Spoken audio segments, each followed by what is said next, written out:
ஒரு மகன் திருமணமான பின் தாய் தகப்பனை கவனிக்க வேண்டுமா? அப்படி அவன் கவனிக்காதவனுக்கு அல்லாஹ் தஆலா என்ன தண்டனை கொடுப்பான்? அழகான கேள்வி. ஒரு மகன் திருமணம் ஆன பிறகு தாய் தந்தையரை கவனிக்க வேண்டுமா? அப்படி கவனிக்கலன்னா அல்லாஹ் என்ன தண்டனை கொடுப்பான்னு கேட்கிறாங்க. பெற்றோரை பேணுதல் அப்படிங்கிற தலைப்புல 2 சீடிகள் வெளியிட்டிருக்கிறோம். அதுல ரொம்ப விவரங்கள் இருக்கிறது, கூடுதலா தெரிஞ்சுக்கிறங்க. பெற்றோரை பேணுறது எப்படி கடமை, பேணாட்டி என்ன தண்டனை வரும் என்பதெல்லாம் விளக்கமாக அந்த சீடியில இடம்பெற்றிருக்கிறது. இருந்தாலும் கேட்டதுக்காக வேண்டிய சுருக்கமாக சொல்ல வேண்டிய பதில் என்னவென்று சொன்னால், மார்க்கத்தை பொறுத்த வரைக்கும் மனைவியை விட உலகத்தில் உள்ள மற்ற உறவினரை விட ஒரு மனிதனுக்கு ரொம்ப முதலிடத்தில் யாரை வைக்கணும்? நம்ம என்ன வழங்கி இருக்கிறோம்? ஒரு மனுஷனுக்கு முதலிடம் பொண்டாட்டின்னு வச்சிருக்கிறோம். அது தப்புங்க. மார்க்கத்தில் ஒவ்வொரு மனுஷனுக்கும் முதல் இடம் யாருன்னு கேட்கும் பொழுது சஹாபாக்கள் ரசூலுல்லாஹ்ட்ட கேட்கிறாங்க, மன் அஹக்கு நாஸி பி சுஹபத்தி, நான் ரொம்ப நெருங்கி தோழமை கொண்டாடுவதற்கு அதிக தகுதி படைத்த உரிமை படைத்தவர் யார் அப்படின்னு கேட்ட உடனே ரசூல் ஸல்லல்லாஹு அலைஹி வஸல்லம் சொல்றாங்க, உம்முக, உங்க அம்மா தான், பொண்டாட்டின்னு சொல்லல. அப்புறம் என்ன கேட்கிறாரு, சரி இரண்டாவதாவது பொண்டாட்டி பேர் வரும்னு நினைச்சுக்கிட்டு அடுத்தபடியாக யார் அப்படின்னு கேட்கிறாங்க. அப்ப ரசூலுல்லாஹ் சொல்றாங்க, உம்முக, உங்க அம்மா. ரெண்டாவது கிடையாது அது சொல்றாங்க. முதல் கேட்கும் போது உங்க அம்மான்னு சொல்றாங்க, ரெண்டாவது கேட்கும் போது உங்க அம்மா தான். அப்புறமேல் மூணாவது யாரு? அப்பவும் சொல்றாங்க, யாரு? உங்க அம்மா தான். அப்புறமேல் யாருன்னு கேட்கிறாரு, உங்க அப்பா, உங்க அத்தாங்கிறாங்க. நாலாவது தான் ரசூலுல்லாஹ் என்ன செய்றாங்க, உன் தகப்பனாருங்கிறாங்க. அப்ப பொண்டாட்டி அஞ்சாவது வச்சுக்கலாம், பொண்டாட்டி வச்சுக்கலாம். 1 2 3 தாய்க்கு போயிடுச்சு, 4 தகப்பனுக்கு போச்சு, 5 அவர் கேட்கல. ஒருவேளை 5 கேட்டவன் மனைவின்னு சொல்லியிருப்பாங்களோ நம்ம தெரியல, அது ரசூலுல்லாஹ் சொல்லல. ஆனா கண்டிப்பா 4 இடம் கிடையாது. ஒரு மனுஷனுக்கு அவன் வாழ்க்கையில முதல் இடமும் தாய் தான், 2வது இடம் காலி, அதுவும் தாய் தான், 3வது இடமும் காலி, அதுவும் தாய் தான், 4வது யாரு? தந்தை.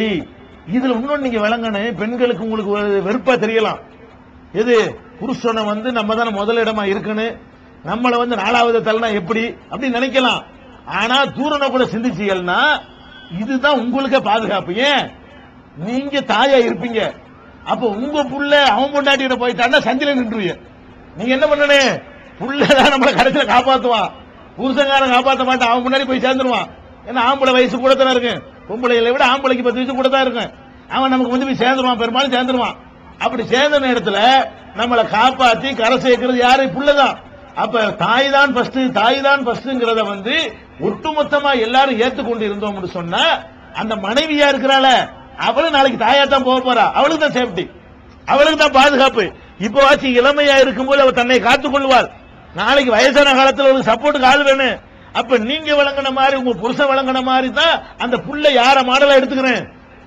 ஒவ்வொரு வீட்லையும் ஆசிரியர்களை விட வெளியில உள்ள மக்களை விட முதல்ல ஒரு மாடலாக ஒரு குழந்தை யாரை கருதும் என்றால் வீட்டில் உள்ள வாப்பாவையும் அம்மாவையும் தான் மாடலாக பார்க்கும். நீங்க பொண்டாட்டி தான் எல்லாம் சொல்லி நடக்கிற காட்சியை உங்க பையன் பார்ப்பானையானால் அவன் மனசுல பதிஞ்சிரு, நம்ம அம்மாவை நம்ம தகப்பன் அவர் அம்மாவை எப்படி நடத்துகிறாரோ அப்படி நம்மளும் நம்ம அம்மாவை நடத்தணும். சின்ன வயசுல அவனுக்கு பதிஞ்சிரு. எப்படி பதிங்க? உங்களை பொண்டாட்டியோடவே அவர் சுத்திட்டு இருக்கிறார்ல, நம்ம பாப்பா எப்ப பார்த்தாலும் அம்மாவை சுத்திட்டு நிக்கிறாரு, அவர் அம்மாவை கவனிக்க மாட்டேங்கிறாரு, நம்மளும் கல்யாணம் பண்ணி நம்ம முன்னாடி சுத்தி நிக்கணும், நம்ம அம்மாவை கவனிக்க கூடாதுன்னு செய்வான். அப்பவே பிஞ்சி மனசுலயே அவனை அறியாமலேயே அந்த கருத்து அப்படியே பதிஞ்சு போயிடும். அதனுடைய விளைவை தான் இப்ப நீங்க அனுபவிக்கிறீங்க. நீங்க புதுசா அனுபவிக்கல, உங்களுக்கு முந்தி செஞ்சதை பார்த்து விட்டு உங்க பையன் இப்படி பண்றான். இப்ப அவ்வளவுதான். இந்த கேள்வி கேட்கறீங்களே, இந்த கேள்வி கேட்கிறவங்க நான் சொல்றேன், இது நீண்ட நெடுங்காலமாக நடந்து வரக்கூடிய ஒரு முசீபத்து. அவன் என்ன பண்ணிட்டான்?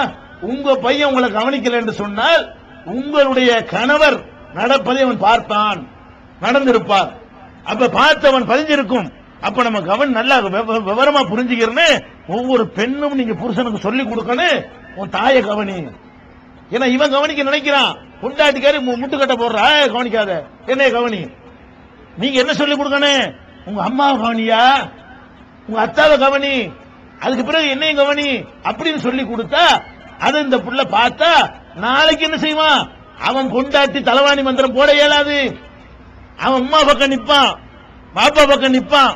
அதனால இது ஒரு நோய் மாதிரி குழந்தைகள்லயே அதை பார்த்து பார்த்து உருவாகுது தவிர எல்லாரும் தாய் தந்தையரை கவனிக்கணும் தான் இருக்கிறான். அவனுடைய சின்ன வயசுல இப்படி பதியப்பட்டதுனால வந்துருச்சு. அதனால எல்லாரும் புரிஞ்சுக்கிறங்க, பெண்களுக்கு கூட இது நல்லதுதான். ஒரு மனுஷன் தாயை கவனிக்கக்கூடியவனாக இருப்பதும் தகப்பனை கவனிக்கக்கூடியவனாக இருப்பதும் அவர்களுக்கு முன்னுரிமை கொடுப்பதும் எல்லாருக்கும் நல்லது. யாருக்கு அது கெட்டதே கிடையாது. ஏன், எல்லா மனைவிமார்களும் நாளைக்கு தாயாகத்தான் போக போகிறீர்கள். அதனால இந்த நன்மையை நீங்களும் தான் அறுவடை செய்ய போகிறீர்கள். அவங்களுக்கு தள்ளாத வயசுல உள்ளவங்களுக்கு தான் துணை தேவை. உங்களுக்கு வந்து துணை தேவையில்லை. உங்க கையை கொண்டு நின்றுவீங்க. அதனால தாய் தந்தையரை தான் கவனிக்கணும். இல்லைன்னா அது பெரிய குற்றம், பயங்கரமான குற்றமா வந்து நிற்கும் என்பதை மட்டும் இப்ப சுருக்கமா சொல்லிக்கிறோம்.